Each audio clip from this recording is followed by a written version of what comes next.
Yo les potes, j'espère que vous allez bien, bienvenue dans cette nouvelle vidéo, n'hésitez pas à bombarder la barre de like, on partage, on commente, on s'abonne, moins 10% avec le code promo ZOFOOT, le lien est en bas en description, site de maillots de foot pas cher, tous les nouveaux maillots sont disponibles, vous pouvez me soutenir via mon compte Paypal qui est en description et aussi sur le Super Thanks, le petit cœur où il y a écrit merci, à côté de la barre des likes, des dislikes, de télécharger, de créer. C'est entre télécharger et créer, vous avez un petit cœur, il y a écrit merci dessus. Si vous voulez me soutenir, si vous avez kiffé la vidéo, n'hésitez pas. Les postos, vous pouvez faire un don de n'importe quelle somme.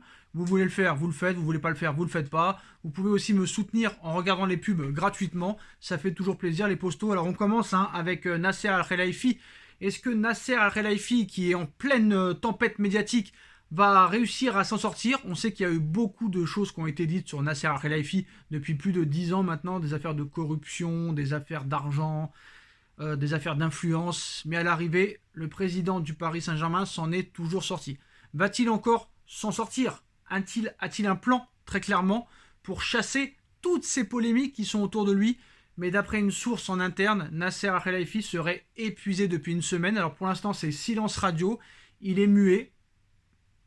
Très clairement, c'est Bernardo. Voilà, on va pas se mentir. Alors, en pleine tempête médiatique, le président du Paris Saint-Germain, Nasser Al-Khelaifi, doit faire face à d'innombrables polémiques, à quelques heures, très clairement, de très gros projets pour le Paris Saint-Germain, à quelques jours, à quelques semaines de la Coupe du Monde au Qatar, à quelques jours et quelques semaines de rendez-vous cruciaux et sportifs pour le Paris Saint-Germain en Ligue des Champions et aussi en Ligue 1, le dirigeant qatari adopte une posture pour le moins surprenante. Non, le Paris Saint-Germain n'est pas un club comme les autres, ça c'est sûr et certain. Le PSG n'est pas bercé dans une tendresse sportive, tout du moins sur le plan comptable. Depuis le début de la saison, le club de la capitale est leader de Ligue 1, leader de son groupe en Ligue des Champions, mais traverse pourtant un terrible orage en dehors du terrain, de quoi agacer Christophe Galtier, obligé de délaisser les considérations tactiques et footballistiques pour s'adonner aux diverses polémiques en conférence de presse tous les 3 jours, outre la corrida ou les chars à voile. Le champion de France en titre doit en effet gérer le bouillant feuilleton Kylian Mbappé, et ce n'est pas tout. Selon les dernières informations de The Athletic, le boss du Paris Saint-Germain a été attaqué en justice par Javier Tebas. En effet, le président de la Liga reprocherait au patron parisien de ne pas avoir payé tous les droits télé et réclame ainsi 51 millions d'euros à Nasser Al-Khelaifi.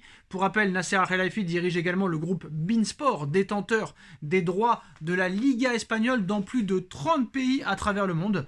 Dans cette optique, et comme le révèle le média britannique, Javier Tebas aurait demandé à geler les actifs de Bein, une requête acceptée par le tribunal. The Athletic précisait par ailleurs que le groupe qatari n'aurait appris cette décision qu'au moment où le New York Times est venu chercher une réaction auprès d'eux, symbole de cette pression omniprésente autour de Nasser Al-Khelaifi, qui doit également gérer les révélations explosives de Mediapart concernant cette présumée agence de communication mandatée par le club parisien et accusée d'avoir dénigré de nombreuses personnalités, dont Mbappé. Sur les réseaux sociaux, plongé dans ce feu médiatique, Nasser Al-Khelaifi a pourtant fait le choix du silence.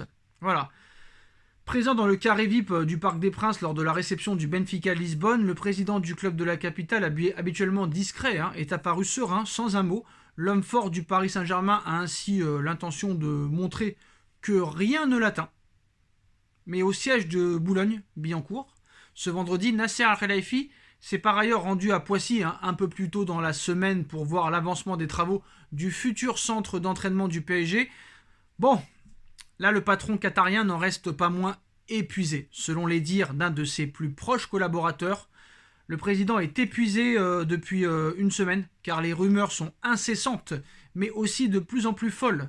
Elles ont également changé tous les jours et se sont souvent contredites. Voilà. Le plus ridicule est qu'un émissaire viendrait de Doha pour reprendre le club en main. Nasser Al-Khelaifi n'est plus capable, très clairement, de gérer le Paris Saint-Germain. C'est un non-sens, on frôle l'hystérie, ça a été une semaine difficile avec beaucoup d'attaques, mais le club reste positif, confiait cette même source dans des propos relayés par l'équipe. Une chose est sûre, le PSG serait bien inspiré, on va dire, de faire de très gros matchs jusqu'à la Coupe du Monde 2022 au moins, parce que sinon, voilà, ça risque de basculer dans une crise mêlant sportif et extra-sportif. Et ça, on sait que ce n'est rien de bon. Quand cette source nous dit que le PSG reste très positif, que le club reste positif. Je n'aime pas ce mot positif parce que très clairement quand on dit ça, ça veut dire qu'on veut cacher certaines choses. Le club va mal, on va pas se mentir. Peut-être pas sportivement pour le moment, ça pourrait arriver au mois de février ou au mois de mars, on ne le souhaite pas. Mais là très clairement, je pense qu'il y a des gens qui ne sont plus capables de gérer ce club. Jean-Claude Blanc par exemple. Jean-Claude Blanc, le directeur général du PSG, on n'en parle pas beaucoup. Qu'est-ce qu'il fait? Il faisait du très bon travail, mais c'est vrai que depuis 2-3 ans, on ne le voit plus. Bon, il travaille en sous-marin. Est-ce qu'il apporte vraiment quelque chose? Je ne sais pas. Mais Nasser Al-Khelaifi n'apporte plus rien au Paris Saint-Germain. Cet homme manque d'autorité. Cet homme manque d'innovance. Il pense qu'on peut tout régler avec un chèque. Mais non, c'est pas comme ça que ça se passe. Ça peut se passer comme ça des fois, mais c'est pas comme ça que ça se passe. Je pense réellement qu'il manque un réel organigramme au Paris Saint-Germain. Il manque un vrai directeur sportif. Il manque un vrai directeur général. Il manque un vrai président délégué. Et pour moi, Campos et Nasser Al-Khelaifi n'ont pas le niveau. Alors, est-ce que c'est de sa faute à Campos? Je ne sais pas. Mais tu envoies Enrique dans les bras de Campos alors que les deux ne s'entendent pas, c'est-à-dire que tu n'as pas appris de tes erreurs lors des années précédentes. On se rappelle qu'entre Tuchel et Leonardo, c'était le clash et la catastrophe absolue. Ils ne s'entendaient pas. On se rappelle qu'entre Enrique et Tuchel, c'était l'incompréhension totale. On se rappelle qu'entre Emery et Enrique, ça ne marchait pas non plus. On se rappelle que qu'entre Pochettino et Leonardo, ça ne marchait pas. Et là, tu vas mettre dans les bras de Campos, que tu ne peux pas voir en peinture, parce que tu t'es déjà clashé avec lui à de nombreuses reprises, c'est pas possible.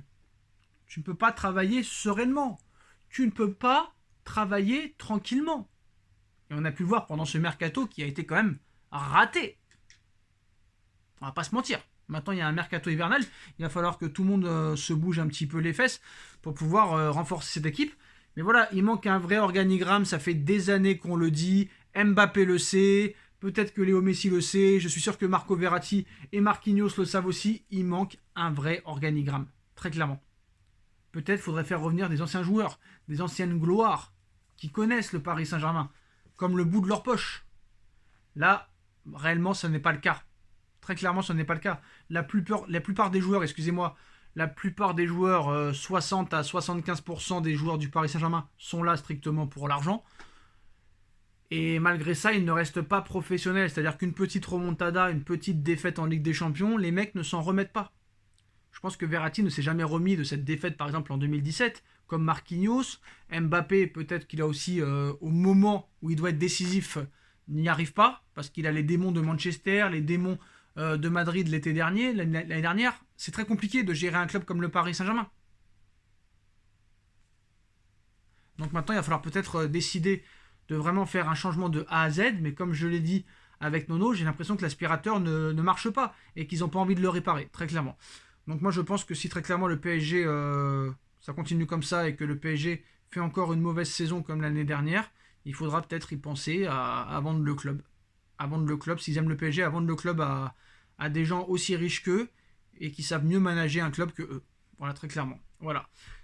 Voilà les postos, c'est la fin de cette vidéo. Dites-moi en commentaire ce que vous en pensez. On like, on partage, on commente, on s'abonne, et on se retrouve très vite pour une nouvelle vidéo les postos. Tchuss.